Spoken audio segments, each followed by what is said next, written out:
దయచేసి గమనించండి, ఈ వారము అనగా 2, 3, 4, 5 4 రోజులు గుంటూరులో మీటింగ్స్ జరగబోతున్నాయండి. వీటి విషయమై ప్రార్థన చేయండి. ముఖ్యంగా స్థలంలో మార్పుని ప్రకటించాము. గుర్తెరగండి. నాకు తెలిసి చాలా మంది ఆల్రెడీ వెళ్ళిపోయారు. వీళ్ళు సీయూన్ గుంటూరు అని చెప్పి వెళ్ళిపోయారు. ఈ వారంలో ఎవరైనా బయలుదేరుతున్నారు సీయూన్ గుంటూరు అని? There are few see you there. దయచేసి మీ స్నేహితులకి, బంధుమిత్రులకి తెలియజేయండి. అక్కడ ఉన్నవారిని తెలియజేయండి. పరిసర ప్రాంతంలో ఉన్నవారు కూడా అక్కడ వస్తానికి ఎంతో ఆహ్వానం ఉంది కాబట్టి, సులభంగా రావచ్చు కాబట్టి. It is a very big change. Vijayawada చాలా మంది లైవ్లో కూడా మరలా విజయవాడలో పెట్టండి. ఈ సంవత్సరమే కదా విజయవాడలో పెట్టాము.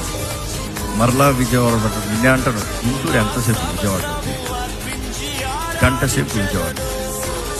ఇన్ఫాక్ట్ హైదరాబాద్ లాంటి సిటీలో ఒక కాలం ఇంకో కాలంలో అంతా 4 hours చేస్తుంది.